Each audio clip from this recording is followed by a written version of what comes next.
Assalamualaikum warahmatullahi wabarakatuh. Halo teman-teman, perkenalkan saya Farhan Hawa Ramadan, mahasiswi Teknik Informatika dari Universitas Mercubuana Jakarta. Di sini saya akan membuat sebuah program sederhana menggunakan C++ dan melakukan perulangan for.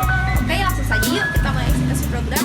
Oke teman-teman, langsung saja kita mulai mengeksekusi program. Saya akan membuat sebuah program sesuai dengan ketentuan pada kuis 1 pertemuan 3. Dan perintahnya adalah buatlah program dengan perulangan for atau while untuk mencetak beberapa deret berikut ini. Lalu kita buka aplikasi Dev C++-nya, kemudian kita mulai ketik dengan include IOStream. Nah, include ini merupakan preprocessor directive yang mana berfungsi sebagai sebuah instruksi untuk memanggil file header yang digunakan. Dalam hal ini kita menggunakan IOStream.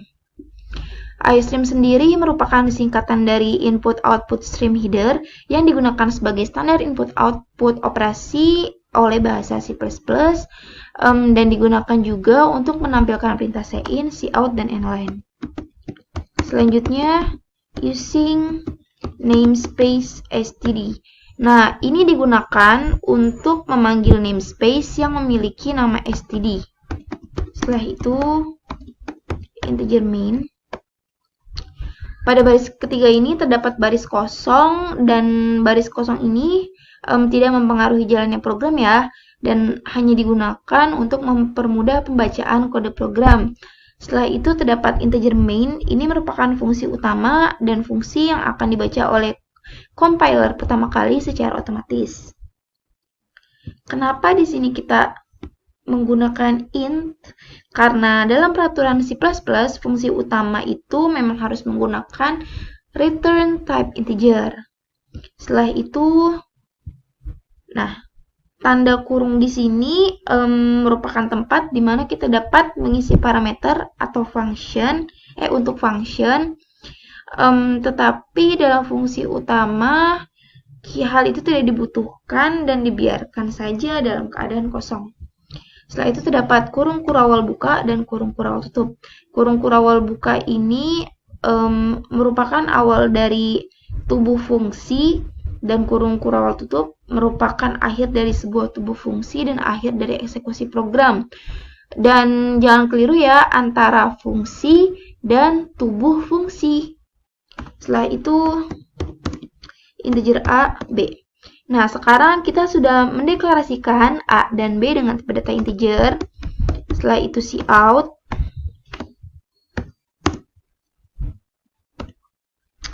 Nah, terdapat cout. Cout ini cout ini merupakan fungsi keluaran pada C++ untuk menampilkan data dengan tipe data apapun. Setelah itu for, langsung ke for. Format for itu seperti ini, dan di dalam for itu terdapat 3 bagian. Yang pertama inisialisasi, setelah itu loop kondisi, setelah itu increment, dan di sini terdapat statement. Saya akan menjelaskan satu persatu. Inisialisasi merupakan kondisi atau nilai awal pada saat perulangan. Setelah itu loop kondisi, susah ya. Nah, pokoknya inilah loop kondisi. Loop kondisi ini adalah kondisi yang harus dipenuhi pada saat perulangan dijalankan. Setelah itu increment. Increment ini bagian yang digunakan untuk memproses variabel agar bisa memenuhi kondisi akhir perulangan. Setelah itu statement. Statement adalah bagian kode program yang akan diproses secara terus-menerus selama proses perulangan berlangsung. Dan di sini juga terdapat tanda kurung kurawal, ya. Kurung kurawal ini artinya kita membuat blok program di antara kurung kurawal sebagai penanda bahwa bagian di dalam kurung kurawal inilah yang akan dikenai proses perulangan. Setelah itu sesuai dengan soalnya kita beri A dengan 100. Setelah itu A lebih besar sama dengan 55 dan A sama dengan A min 5. Statementnya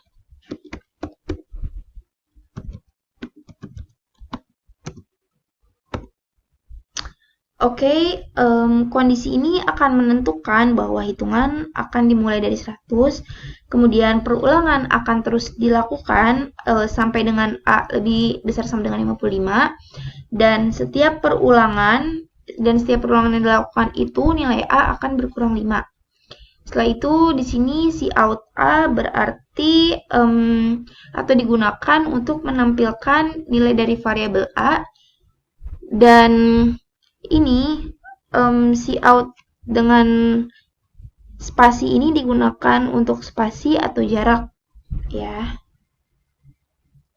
Dan ini fungsinya agar deret angka itu terlihat lebih rapi dan memiliki jarak saja. Oke, kita coba compile dulu ya.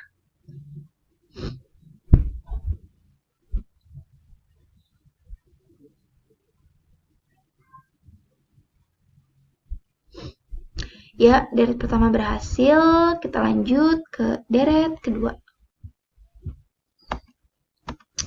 Kita beri n-line dulu. Setelah itu si out.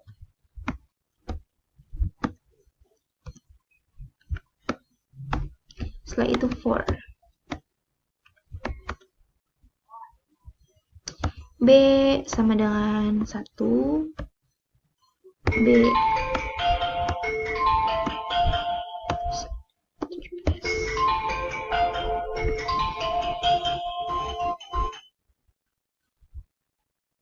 maaf ya, tadi ada telepon. Oke, kita lanjut. B sama dengan B plus 2.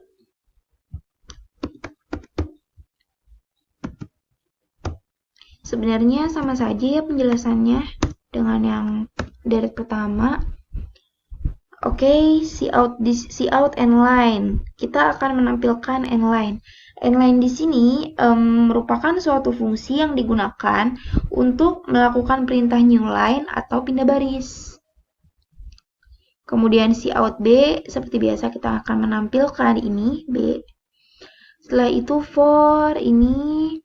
Kondisi ini menentukan bahwa B dimulai dengan hitungan 1, kemudian perulangan akan terus dilakukan sampai dengan kurang dari sama dengan 17, dan setiap perulangan yang dilakukan, B akan ditambah 2. Setelah itu si out B ini berfungsi untuk menampilkan nilai dari variabel B, dan terdapat juga spasi ya. Kutip spasi ini untuk menampilkan jarak atau spasi. Kita langsung compile. Ya, ini dia outputnya. Sudah sesuai ya dengan ketentuan pada soal. Oke, itu saja yang dapat saya sampaikan. Kurang lebihnya mohon maaf. Dan jangan lupa untuk terus melakukan latihan di rumah agar kita bisa semakin mahir dalam menjalankan C++ ini. Oke, wassalamualaikum warahmatullahi wabarakatuh.